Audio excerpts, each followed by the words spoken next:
Welcome back to Hardball. The president answered questions today at his press conference for the first time, in fact, on the scandal that has forced the resignation of his CIA director. It took some time to offer strong praise, by the way, he did, for Petraeus. Listen to how well he praises this guy who's just been forced to resign. I want to know why he did this, but first, let's see it. General Petraeus had an extraordinary career. He served this country with great distinction in Iraq, in Afghanistan, and as head of the CIA. I want to emphasize that, from my perspective at least, he has provided this country an extraordinary service. We are safer because of the work that Dave Petraeus has done.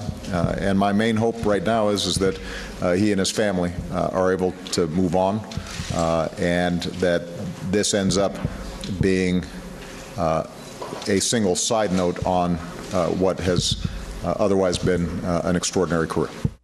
What we know so far is that David Petraeus, the general, had an affair with his biographer here, Paul Broadwell. You're looking at her. That came to light after the FBI began investigating harassing emails sent anonymously to another woman, Jill Kelly, a Tampa socialite and a friend of Petraeus. The FBI eventually found out it was Broadwell, that woman right there, who was sending those emails. The Washington Post, by the way, that's according to the Washington Post, the email described Kelly as I don't know how they do this, as a seductress. That's according to what Broadwell said about the other woman, accused her of having an intimate relationship with Petraeus.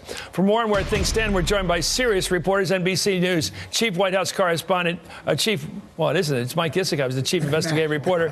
And, of course, we've got David Korn now, who's on the show now from Mother Jones. Let me talk about this first of all. I thought it was interesting the president used to give almost a complete Snow White description of this guy. He referred to the affair, which is the reason he's being removed from office, as a single side note. I mean, Bill Clinton went through, he was keelhauled for 5 years over this thing. And this guy gets a single side note. It's just a pesky asterisk.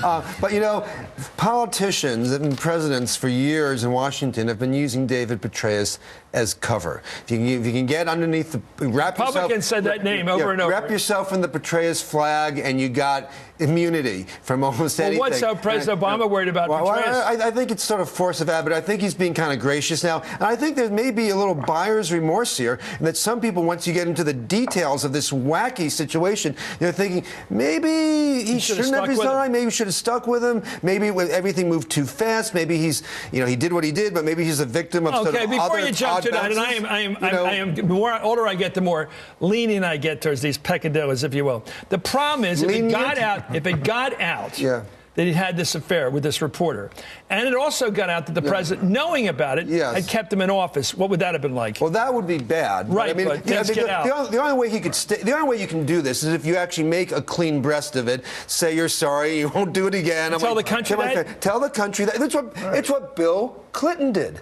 But he was impeached. He survived. Under a little pressure. Okay, let's go to the latest developments of this. This Mrs. Kelly, Jill Kelly, she's married. She's the one that was involved in being, apparently, she was scaring this other woman who was having the affair with Petraeus, thinking she might be involved with whatever that was about.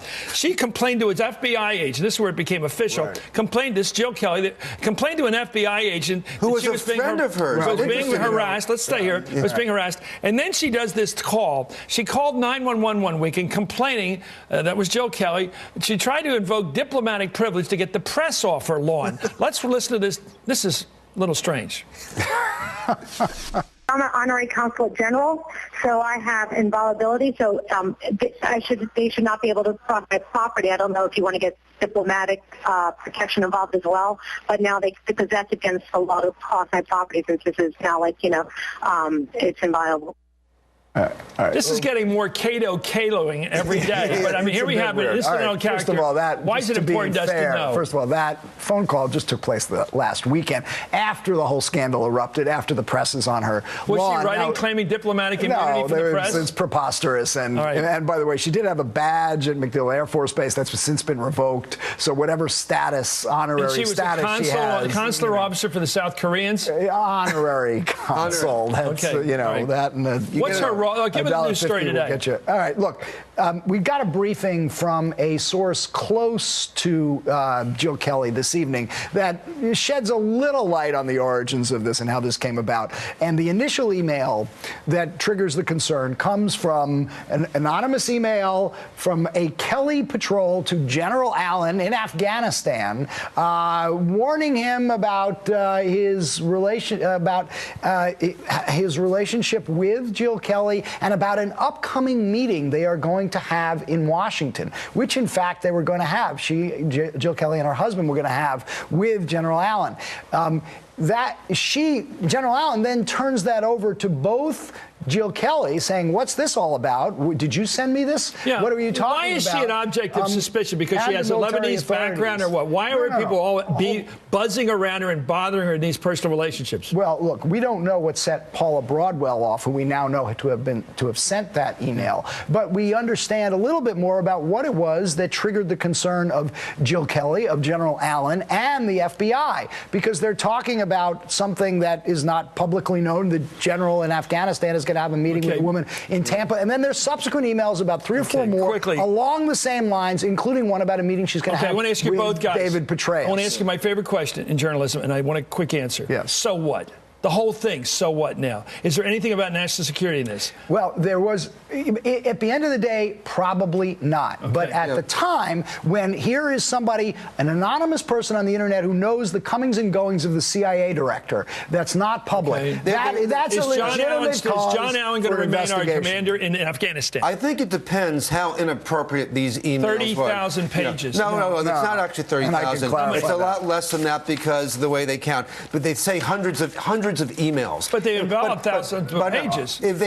Because of threads, it's kind of technically complicated. It's hundreds of emails. We don't know exactly what he said. If he was just flirtatious with this woman and he still was commanding a war and doing a good job, why would you bounce him for that? A source close to Kelly characterized those emails this evening, saying, first of all, there's a handful that are problematic, that some might consider flirtatious, some might consider inappropriate, that maybe General Allen had a glass of wine more than he should have, but not overtly sexual.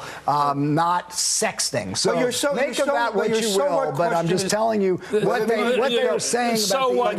Your so what question is important because what happened here is the FBI got this tip, started looking, and things just sort of cascade from there. Once you bring in the FBI and they start going through computers, they can find a lot of different things. Last question. I hear from progressives. They call me, they email me, they talk to me. Yeah. There's some suspicion out there on the part of one friend of mine that this is the FBI, a guy who has a political point of view. He brought this all up to the members of Congress. He brought it to Reichert. He got it to Hanner because he wanted to hurt the administration. I'm not sure it was political. He certainly was trying to make time with Jill Kelly, and he had an obsession, and he was taken off the case. That does not conform with the facts as we know. Well, you got to follow these leads, That's how we learn things around here. Anyway, thank you, Michael Isikoff. Thank you, David Corn.